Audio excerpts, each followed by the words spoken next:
A chaminé de pedra erguia-se 14 pés acima do telhado da cabana de Ingrid Alverson, no território de Montana, como a de qualquer outro colono ao longo do riacho Stillwater. Mas, em novembro de 1877, algo mais se ergueu e fez seus vizinhos pararem as carroças e encararem a cena. Uma segunda fundação de pedras de rio, escavada a 6 pés de profundidade na terra congelada, exatamente abaixo de onde ficava o piso da cabana de seu falecido marido. Enquanto a fumaça subia para o céu, ela construía algo subterrâneo que faria os veteranos balançarem a cabeça e os jovens rirem abertamente. Eles haviam enterrado Lars Alverson em agosto, 3 meses depois de um tronco de algodoeiro esmagar seu peito durante a construção de um celeiro. Ingrid tinha 41 anos, não tinha filhos, e de acordo com as regras não ditas da fronteira, deveria se casar novamente rapidamente ou vender tudo e voltar para a civilização. Em vez disso, contratou 2 trabalhadores Crow para ajudá-la a cavar.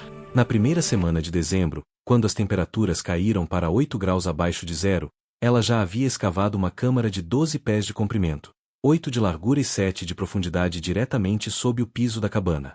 Os vizinhos a observavam retirar carrinho após carrinho de terra e, em seguida, começar a revestir o poço com pedras de rio unidas com argila que ela mesma misturara. Aquela mulher sueca perdeu o juízo, dizia Martin Keller a quem quisesse ouvir. Keller havia ocupado suas 160 acres 7 anos antes e sobrevivido a 2 invernos que dizimaram metade dos colonos do vale. Construíra 3 cabanas em sua vida, cada uma melhor que a anterior. E sabia que não se desperdiçava trabalho cavando buracos quando o inverno estava chegando. Ela vai morrer congelada brincando na lama enquanto a pilha de lenha acaba. Mas Ingrid Alverson não estava brincando. Ela estava reconstruindo o sistema de aquecimento que seu avô usará em uma fazenda fora da Suécia. Um sistema que armazenava calor na pedra e na terra, em vez de deixá-lo escapar pela chaminé e desaparecer no céu de Montana. O que fazia os vizinhos rirem não era apenas a escavação. Era o que ela fez com a própria chaminé. Ela a redirecionou. O duto principal ainda subia pelo telhado, levando a fumaça embora. Mas, antes que os gases quentes escapassem, ela construiu um canal secundário que se separava 4 pés acima da fornalha e se curvava para baixo, atravessando o piso da cabana. Essa passagem subterrânea serpenteava por sua câmara revestida de pedra em uma série de curvas deliberadas, aquecendo as rochas por horas antes que a fumaça já resfriada finalmente se juntasse novamente à chaminé principal e fosse liberada para fora. O princípio era mais antigo que a própria América. Os romanos aqueciam banhos dessa forma há 2000 anos. Os coreanos usavam sistemas Ondol havia séculos. Mas, na fronteira de Montana em 1877, aquilo parecia loucura. Thomas Rearen cavalgou desde sua propriedade, a 3 milhas ao norte, no dia em que Ingrid estava assentando as últimas pedras com argamassa. Rearen havia sido sargento do Exército da União, passará um inverno em Fort Laramie e não tolerava tolos. Desmontou, estudou a escavação através das tábuas do piso que ela havia removido temporariamente e disse o que os outros estavam pensando. Senhora, a senhora tem talvez 5 cordas de lenha cortadas e está gastando o dobro tentando aquecer o chão. Em fevereiro, vai estar queimando os móveis. Em março, vamos encontrá-la congelada. Ingrid levantou os olhos do trabalho, com argila nas mãos e a confiança da absoluta certeza no olhar. Em fevereiro, Sr. Rearen, estarei queimando metade da lenha que o senhor queima e dormindo mais aquecida do que o senhor dorme desde que saiu de qualquer casa aquecida em que cresceu no leste. Rearen bufou. Não era cruel, apenas prático. O calor sobe, Sra. Alverson. Sempre subiu. A senhora está lutando contra a natureza. O calor irradia, ela corrigiu. Em todas as direções. E a pedra o retém durante a noite, durante o dia seguinte, durante os períodos em que o fogo está baixo. Ele balançou a cabeça e montou no cavalo. Ao se afastar, gritou por cima do ombro. Vou passar aqui em janeiro. Se a senhora estiver viva, trago uma corda de lenha. Se não estiver, eu a enterro ao lado de Lars. Se você se pega respeitando a sabedoria que manteve as pessoas vivas quando não havia segundas chances, quando uma decisão errada em novembro significava um cadáver congelado em março, aperte o botão de inscrição. Estamos preservando o conhecimento que construiu este país, uma inovação esquecida de cada vez. Em meados de dezembro, Ingrid recolocou as tábuas do piso sobre a câmara subterrânea e pôde sentir os primeiros benefícios de seu trabalho. O interior da cabana marcava 18 graus Celsius ao amanhecer, 8 graus mais quente do que jamais fora no inverno anterior, com a mesma quantidade de fogo. A massa de pedra sob o piso, agora aquecida a temperaturas superiores a 93 graus Celsius durante as queimadas noturnas, liberava seu calor armazenado lentamente ao longo da noite. Ela podia deixar o fogo reduzir-se a brasas após a meia-noite e ainda assim acordar em uma cabana sem gelo nas paredes internas. Mas o verdadeiro teste estava chegando. Todos ao longo do riacho Stillwater sabiam disso. Os anciãos Crow haviam visto pegas demais aparecendo cedo demais. Castores construindo represas mais altas que o normal. As lagartas ursas mostravam mais preto do que marrom. Todos os sinais apontavam para um inverno que faria os homens questionarem se aquele território realmente valia a pena ser colonizado. Sarah Brennan, que morava mais perto de Ingrid com o marido Daniel e os 3 filhos, passou por lá na terceira semana de dezembro. Sarah tinha 29 anos, nascerá no Texas e sobrevivera a coisas que Ingrid mal podia imaginar. Perderá 2 bebês para a cólera na trilha das carroças rumo ao norte, caminhara 47 milhas quando o boi deles ficou manco e encarava a vida na fronteira com um pragmatismo que beirava o sombrio. Ela não zombou do projeto de Ingrid, mas também não o endossou. Está quente, admitiu Sarah, parada sobre as tábuas do piso acima da câmara subterrânea. Mas você está queimando lenha sem parar há semanas. O que acontece quando a lenha começar a acabar? Esse grande buraco de pedra vai sugar calor só para se manter quente. Ingrid havia preparado café. Café de verdade, um luxo naquele inverno. E serviu 2 xícaras. As pedras não sugam calor depois de carregadas. Elas o retêm e o liberam devagar. Eu faço fogos fortes 2 vezes por dia em vez de fogos baixos o dia inteiro. Uso 40% menos lenha para o mesmo calor. Os olhos de Sarah se estreitaram. Ela estava calculando, fazendo as contas da sobrevivência. Quanto tempo para carregar as pedras? Na primeira vez, 3 semanas. Agora, 4 horas de boa queima mantém 20 horas de calor. E se você estiver errada? Ingrid sustentou o olhar dela. Então Thomas Rearen pode me enterrar ao lado de Lars, e você pode dizer a todos que a mulher sueca morreu tentando provar nada. Mas Sarah podia sentir o calor subindo de baixo. A forma como a cabana mantinha a temperatura de um jeito que nenhuma moradia de fronteira em que ela já viverá conseguirá. Ela foi embora sem se comprometer a acreditar, mas também sem zombar. Aquilo já era progresso. A tempestade chegou 2 dias antes do Natal. Veio do Canadá como o julgamento de um deus irado, derrubando as temperaturas para 23 graus abaixo de zero em uma única tarde. O vento atingia rajadas de 47 milhas por hora, lançando a neve horizontalmente pelo vale e reduzindo a visibilidade para menos de 20 pés. O assentamento de Stillwater Creek, 14 famílias espalhadas por 12 milhas quadradas, se entrincheirou e rezou para que o gado encontrasse abrigo e para que as chaminés conseguissem continuar puxando a fumaça contra o vento. Na cabana de Martin Keller, ele e seus 2 filhos alimentaram o fogão a cada 2 horas durante a noite e ainda assim acordaram com gelo no balde de água. A temperatura interna nunca passou de 47 graus Fahrenheit, apesar de queimarem lenha a um ritmo que fazia Keller xingar e calcular se seu estoque duraria até março. Sua esposa, Margaret, vestia todas as camadas de roupa que possuía e ainda tremia. Thomas Rearen se saiu um pouco melhor. Sua cabana era mais nova, a vedação entre as toras mais firme, o telhado melhor isolado com grama e terra. Mesmo assim, naquela noite ele queimou 5 toras apenas para manter 52 graus Fahrenheit, e suas mãos estavam rígidas quando tentou reabastecer a fornalha às 3 da manhã. Na cabana dos Brennan, o pequeno William, de 4 anos, desenvolveu uma tosse que chacoalhava seu peito como cascalho. Sarah o manteve perto do fogão, mas o calor não se espalhava muito pelo espaço de 16 por 20 pés. Daniel saiu 2 vezes para buscar mais lenha, perdendo a sensibilidade dos dedos nas 2 ocasiões, apesar das luvas grossas. Ao amanhecer, a febre do menino aumentava e sua respiração tornara-se superficial. Ingrid Alverson dormiu a noite inteira em sua camisola de flanela, coberta apenas por um cobertor de lã. Ela havia alimentado o fogo da tarde das 5h30 às 9h30, empilhando pinho rachado e algodoeiro seco até a fornalha rugir, e o duto subterrâneo brilhava em vermelho opaco em alguns pontos. As pedras sob o piso absorviam calor como uma bateria armazena eletricidade, recebendo energia e liberando-a lentamente, de forma previsível e controlável. Às 22 horas, ela deixou o fogo reduzir-se a brasas. À meia-noite, acrescentou 2 toras mais por hábito do que por necessidade. Às 2 da manhã, o interior da cabana marcava 61 graus Fahrenheit. Às 6, quando a tempestade estava no auge e a temperatura externa havia caído para 29 graus abaixo de zero, o interior ainda estava em 58 graus Fahrenheit. Ela acordou naturalmente, fez café sobre brasas que haviam durado a noite inteira e seguiu sua rotina matinal como se a pior nevasca dos últimos 5 anos não fosse mais do que mau tempo. Quando Sarah Brennan surgiu correndo pela neve compactada às 7h30, com o chale insuficiente e o rosto marcado pelo frio e pelo medo, Ingrid já estava com a porta aberta. Um único olhar para a expressão de Sarah lhe disse tudo. William, Sarah arfou. Ele não consegue respirar direito.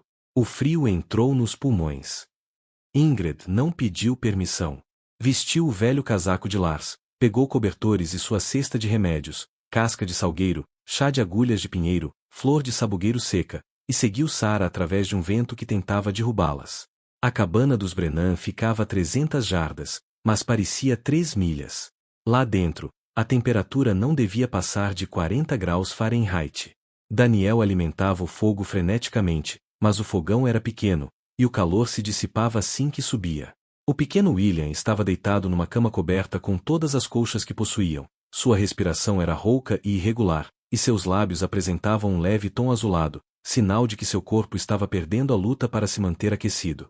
Ingrid tomou uma decisão em 3 segundos. Envolvam-no. Levem-no para minha casa. Tragam todas as crianças. Daniel começou a protestar. Era 70 jardas mais longe da cabana deles do que onde estavam, mas Sarah já envolvia William em lã e pele de carneiro. Marta, de 6 anos, e Catherine, de 8, choravam de frio e medo.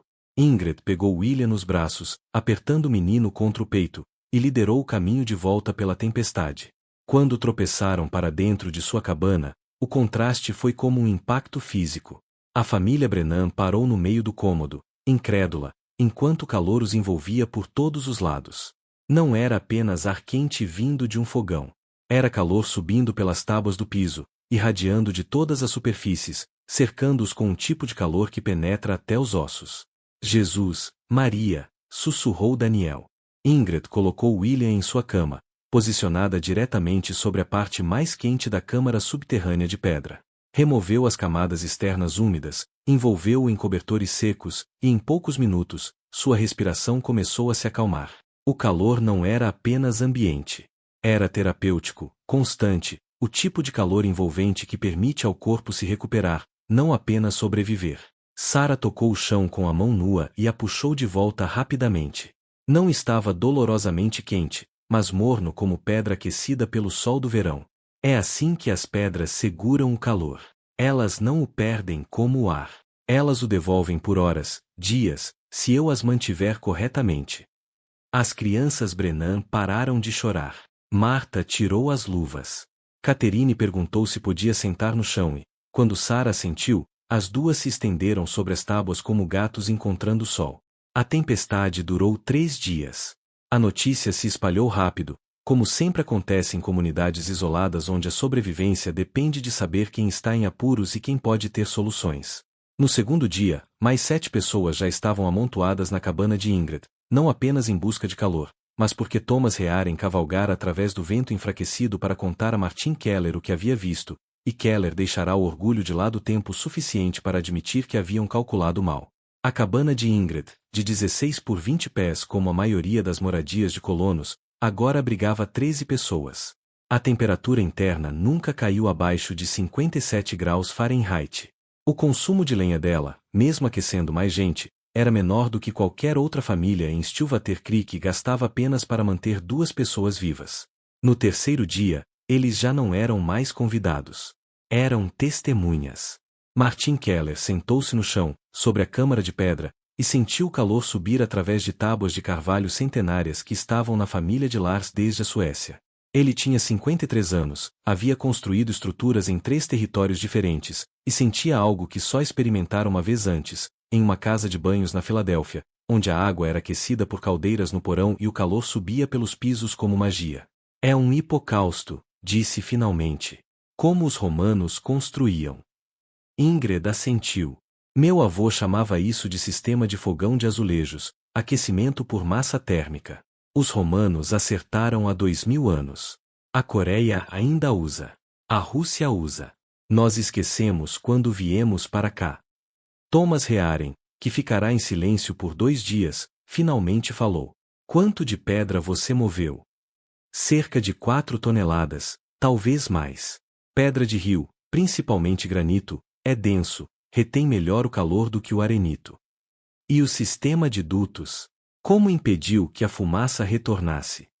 Ela se levantou e ergueu uma tábua do piso, mostrando o canal revestido de argila que serpenteava pela massa de pedra.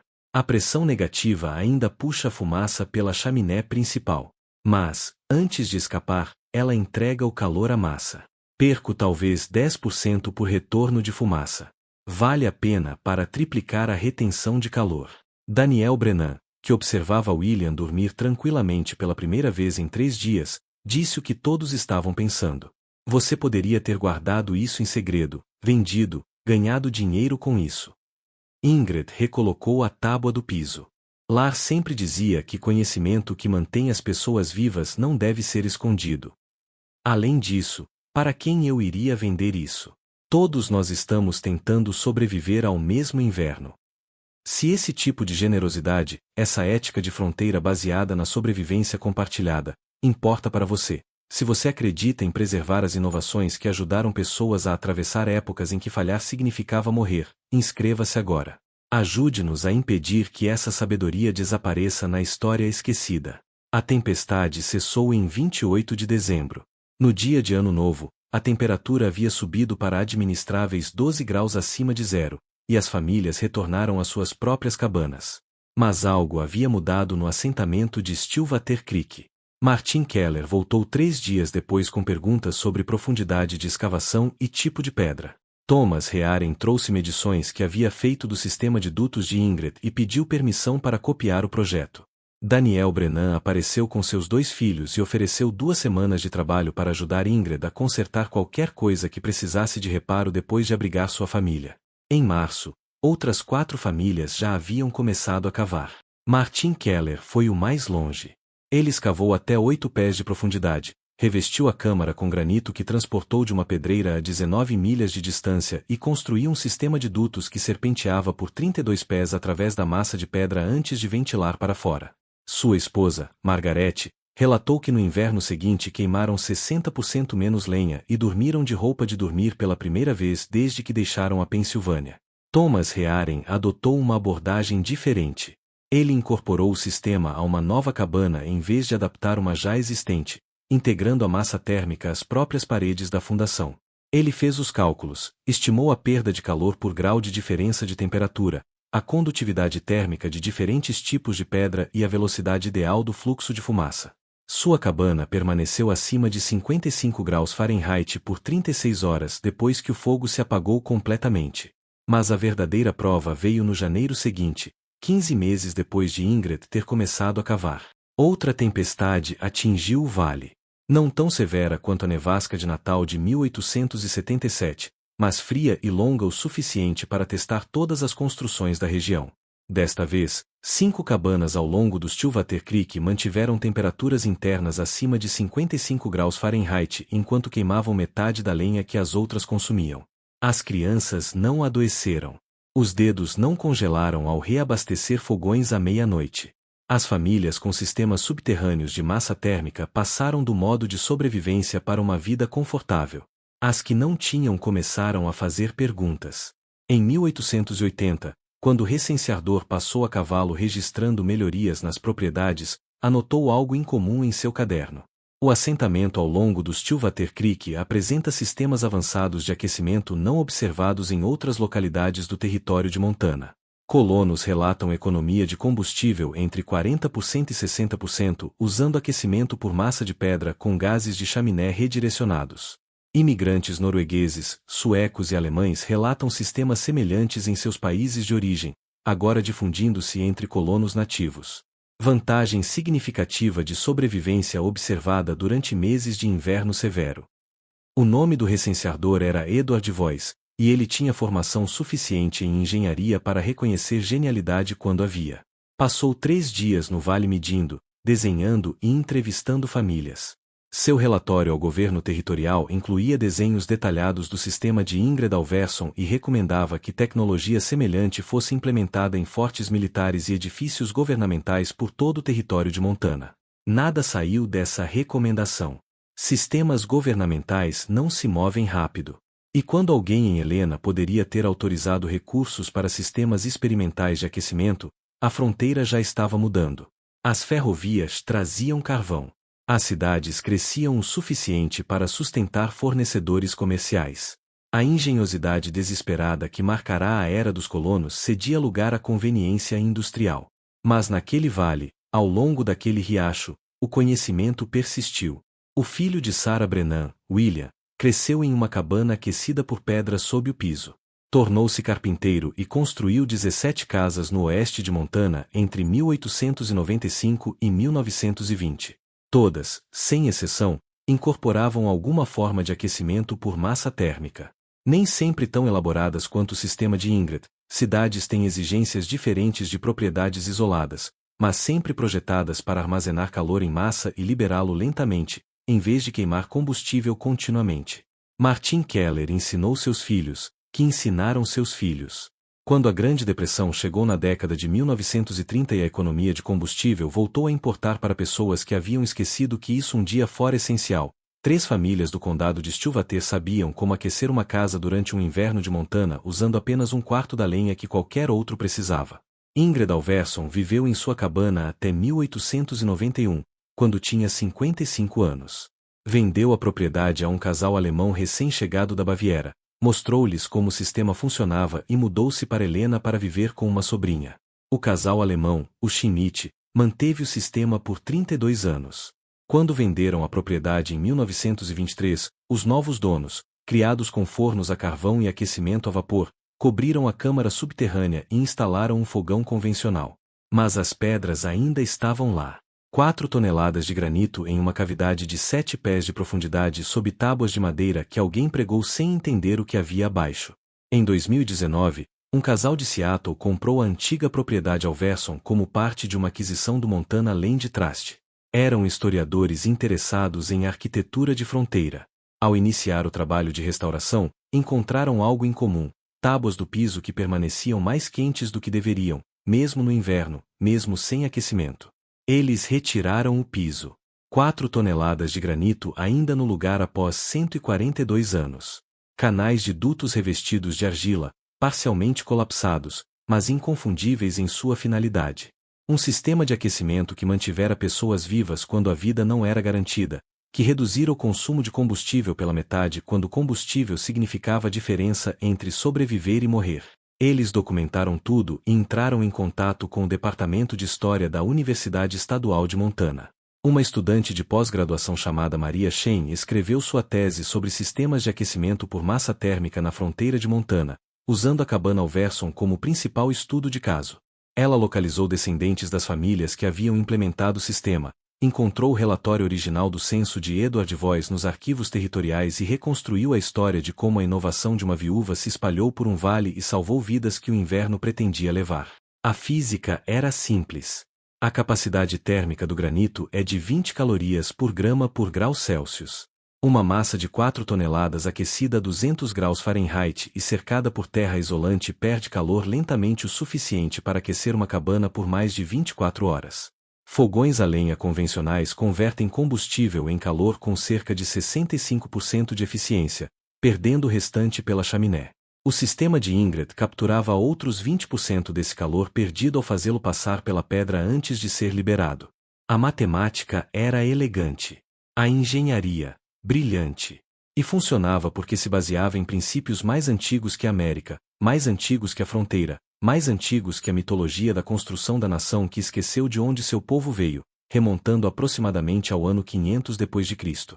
Povos do norte da Europa haviam usado variações desse sistema por séculos, em climas que faziam os invernos de Montana parecerem amenos. Os romanos aqueciam banhos públicos com hipocaustos, que conduziam ar quente por canais sob os pisos e dentro das paredes. O conhecimento não era novo. Era antigo. Antigo o suficiente para que pioneiros como Ingrid Alverson carregassem na memória, vindos de lugares onde o inverno tinha peso real e a sobrevivência exigia mais do que otimismo. Ela não inventou o sistema. Ela se lembrou dele, adaptou-o e provou que funcionava em uma paisagem que punia o fracasso da inovação com a morte. Isso, por si só, já é um tipo de genialidade. Hoje, ao longo do riacho Stillwater, ainda existem vestígios de 5 diferentes sistemas subterrâneos de aquecimento, em diversos estados de preservação. Nenhum está funcional. O aquecimento convencional foi muito mais conveniente durante um século, mas eles permanecem ali, sob tábuas de piso e sob a terra, testemunhos de uma época em que as pessoas resolviam problemas com pedra e suor, porque essas eram as ferramentas disponíveis. Se Lars Alverson tivesse vivido, o sistema teria sido construído? Talvez. Provavelmente não. Ele era um bom homem, segundo todos os relatos, mas não havia nascido na Suécia. Não carregava lembranças dos invernos de Uppsala, onde o calor era armazenado em fogões de azulejo que irradiavam calor durante a noite. Foi necessário o conhecimento específico de Ingrid, combinado com o desespero da fronteira e catalisado pela morte de Lars, deixando-a com algo a provar, para trazer aquela tecnologia antiga a um novo cenário. Os vizinhos que riram não estavam errados em ser céticos. A maioria das inovações da fronteira falhava. A maioria das abordagens não convencionais de sobrevivência acabava matando pessoas. Apostar nos métodos tradicionais era o caminho mais prudente, porque esses métodos tinham taxas de sobrevivência que podiam ser calculadas. Martin Keller não foi cruel ao duvidar do sistema dela. Ele era experiente. Thomas Hearen não foi arrogante ao dizer que o calor sobe e que lutar contra a natureza era tolice. Ele aplicava princípios que o haviam mantido vivo em Fort Laramie. Eles estavam errados porque Ingrid Alverson sabia algo que eles não sabiam. Não algo novo, mas algo antigo, algo que funcionava antes mesmo de alguém desenhar fronteiras em mapas ou chamar aquele território de americano. E quando o inverno chegou forte o bastante para matar, o conhecimento antigo provou seu valor mais uma vez.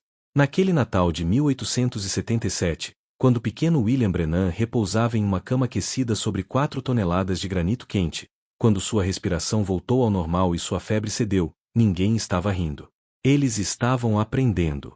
E aprender, na fronteira, era a forma de sobreviver tempo suficiente para ensinar a próxima geração. Ingrid Alverson morreu em Helena em 1908, aos 72 anos. Seu obituário no Helena Independent não mencionou sistemas de aquecimento, câmaras subterrâneas ou o inverno em que manteve 13 pessoas vivas usando menos lenha do que a maioria das famílias queimava para manter apenas 2. Chamou-a de moradora antiga e viúva do pioneiro Lars Alverson, observando que era sobrevivida por vários sobrinhos e sobrinhas. Mas, em Stillwater Creek, as pessoas se lembravam. Quando Martin Keller morreu em 1903, seus filhos contaram histórias no funeral sobre a viúva sueca que cavou um buraco sob a própria cabana e provou que todos estavam errados. Quando a família Brennan se reuniu para o 80º aniversário de Sarah, em 1928, alguém mencionou o inverno em que o jovem William quase morreu e como o calor que subia pelas tábuas do piso o salvou. Histórias assim não entram nos livros de história. Elas vivem na memória das famílias, enfraquecem com as gerações e desaparecem quando a última pessoa que conheceu alguém que esteve lá morre sem transmitir o relato adiante. É assim que o conhecimento se perde, não de forma dramática, não em incêndios ou enchentes, mas lentamente, à medida que as pessoas esquecem que alguém um dia soube. Mas às vezes, não com frequência, mas às vezes, alguém levanta uma tábua antiga do piso e encontra 4 toneladas de granito que não deveriam estar ali.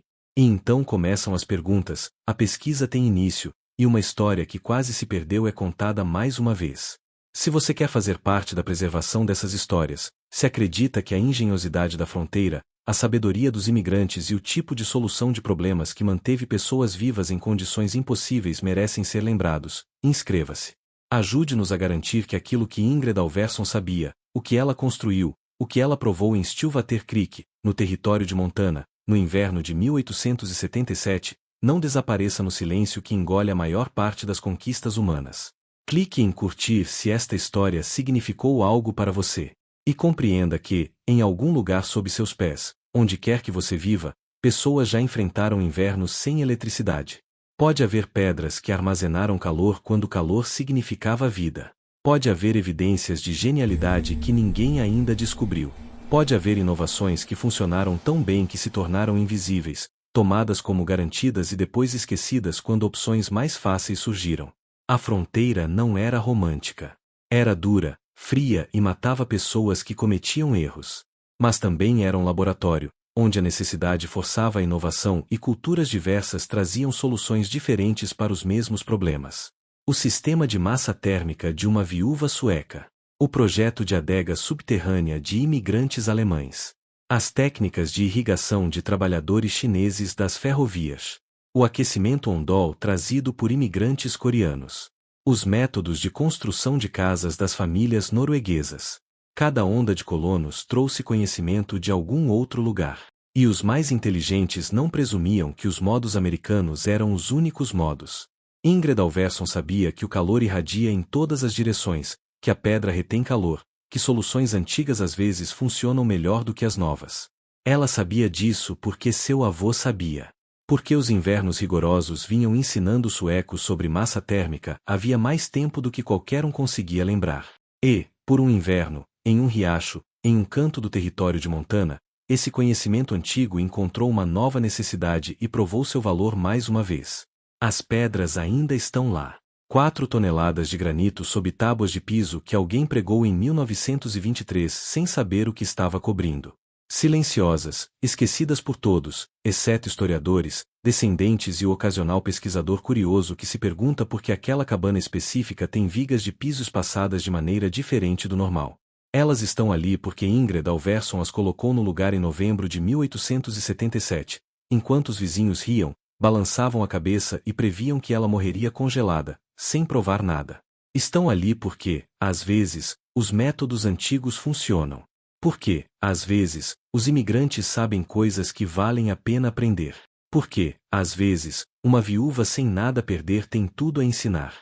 E estão ali porque, quando o inverno chega com força suficiente, quando as temperaturas caem para 29 graus abaixo de zero, quando crianças não conseguem respirar e a sabedoria convencional não basta, você precisa de soluções que funcionem. Não soluções que soem bem.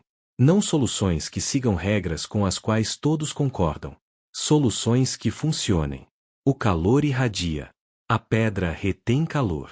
Conhecimento que mantém as pessoas vivas não deve ser esquecido. Foi isso que Ingrid Alverson provou. É isso que 4 toneladas de granito ainda repousando sob tábuas antigas em Montana continuam a testemunhar. E isso vale a pena lembrar.